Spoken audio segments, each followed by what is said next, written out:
That's a good question. I've been 9 years. I taught English for 9 years. Okay, so go see their classroom teachers here as well.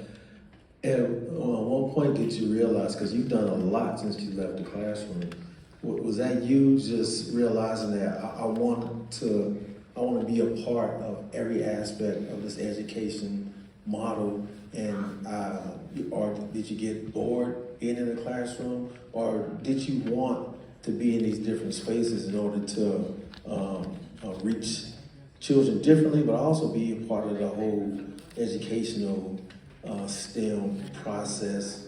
And I don't know if you've done administration. Have you? I have. So goodness gracious.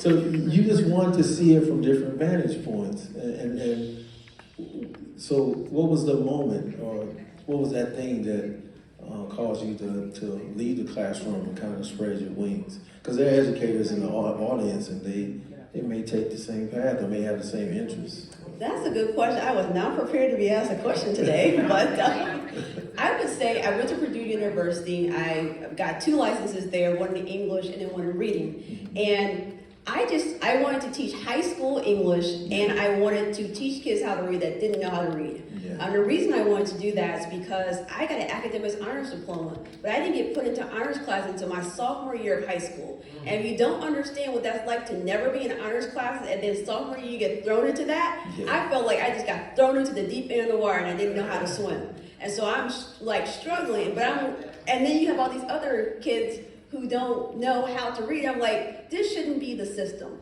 I'm here locally. We take the ILR standardized test, and my black sons are here. They pass all the sections of the standardized test, but they are the exception to the rule. They're not the rule.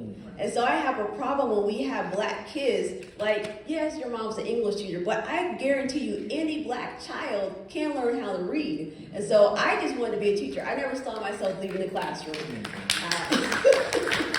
And so my second year in the classroom, my principal came to me and was like, you should be a school administrator. And when I tell you I laughed in this man's face, I'm talking about like deep belly laugh. And then I'm like, oh, this is your second year. You're about to lose your job. You need to take this.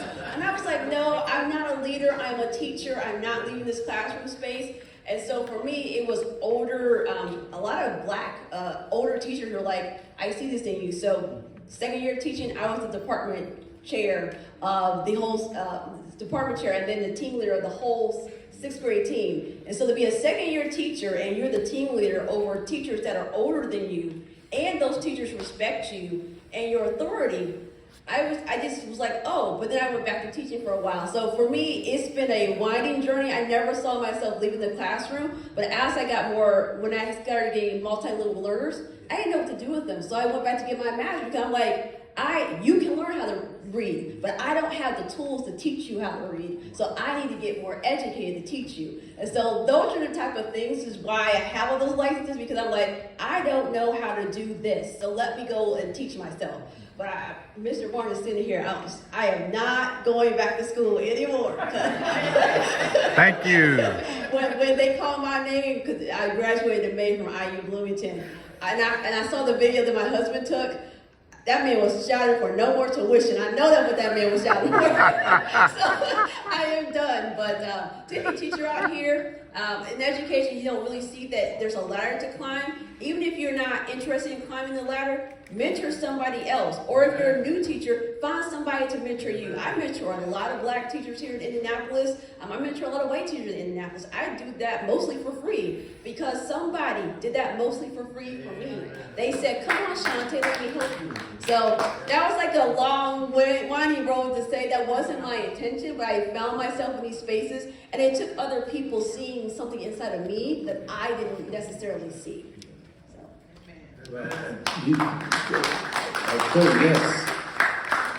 So I can imagine you've probably always been, ambitious. Like that, just wherever you are, it's not enough. Not that you devalue that place of being a teacher, but you just want more. Have you always been that way?